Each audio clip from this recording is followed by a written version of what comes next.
Do you have a strategy? Yes. Okay. Walk me through it, please. Okay, so I usually stick with certain teams. Okay. You know, so depending on the line, so what I'll do is I'll look at, okay, let's say tomorrow, right? Okay. I'll look at all the teams playing.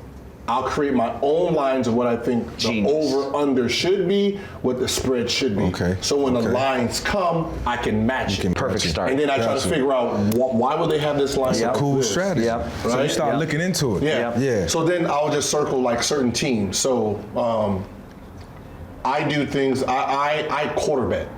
I fucking kill in quarter bets because no one pays attention to quarter bets. So it'll be like, you know, let's say Milwaukee, Suns, Golden State. The chances of them winning the first quarter is very high. So if they're at home in a quarter, they have a quarter spread of -1 or 1 all day. Really? I'm taking that all day. Why? Because one, like Golden State, they win the first quarter by at least 7 points. Them just good odds. So you give me half a point or 1 point, I'm taking that at home every single time. I'm gonna start betting on more basketball than football. Yes, we gotta listen more here. We're gonna switch the name of the show. No doubt. So I'll look for certain teams that I know play very well first quarter at home or first quarter on the road. Then I'll look at like over-unders in the first quarter.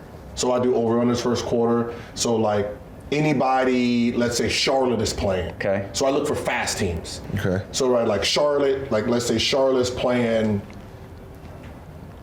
let's say Spurs at home. Spurs usually average about 25 points in the first quarter. Well, if they give me 25 points in the first quarter, but they're playing Charlotte, I'm going to take the over. Because Charlotte, with ball on the road, he just spins the ball over. So he's just putting more possessions in that play, so it gives them a better chance to score. So if they have 25 and a half, I'm going to take the over on that. So I usually take, when Charlotte's on the road, the home team, I usually take the over if it's reasonable. For a long time, I read about it's the back-to-back game. All these play, like where do you One, think they put a lot of emphasis on back-to-back games, cities. But they're not looking at the city that's very important. They're looking at party cities. They look at more unders than they're supposed to. Like unders is hard. Like over-unders is easy, but you got to remember you have a better chance with an over because you have overtimes. Sure. You know, late game fouling plays a part in, you know. I never understand that part of basketball. Yeah, and that's dreading when the game is close and then they're fouling. Yeah. So I look at, okay, so like, let's say a spread is 3-4-5, right? So now the chances of 3-4-5. So if there's a 4, so let's say they're giving me 4 points, I'm going to push the line down to 3. I don't want 4, right? I take 5, I won't take 6. So I want 1, 3, 5. The reason is if they're down 1, a team is going to foul, which 2 free throws put it up 3. Well, if they're up 2 and they foul, they're 4. So I play in a 1-3-5 because, you know, like, so if they're down 3, they're going to shoot a 3, right? If they miss that, they foul, that goes to 5.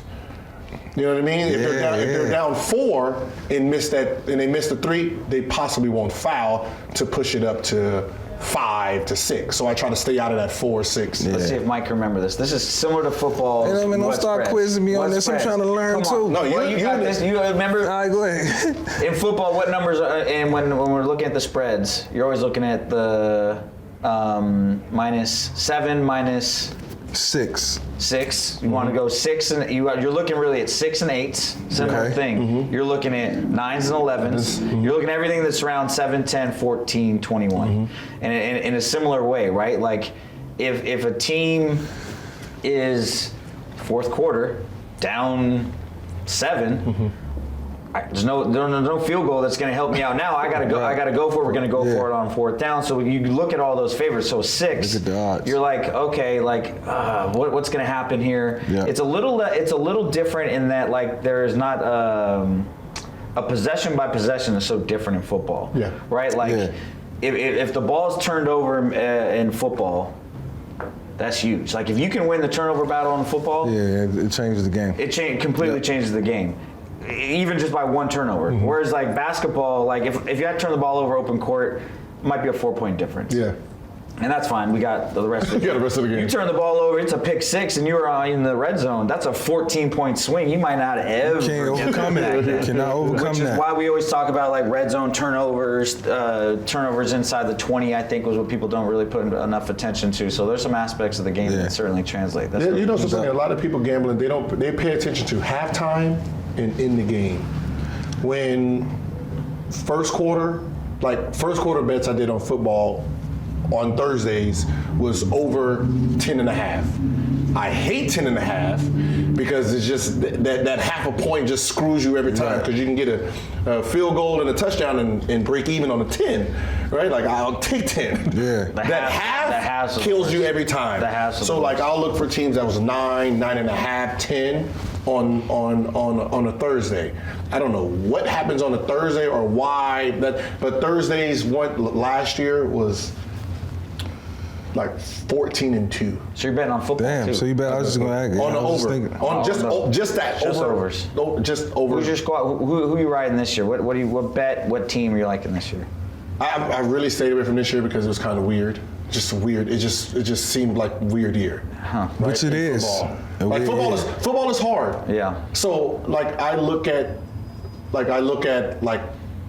let's say trades or something, right? Something that's supposed to happen. Like, so it'd be like -7 this team, and then they just got this player. Yeah. And the spread didn't move. Yeah. I think I'm gonna go with the other team. Yeah. Like, you know, so it's kind of weird where you see like guaranteed. You think it's guaranteed when that defense just matches that offense very well. And you know, as a basketball player, I won't know that. That makes sense.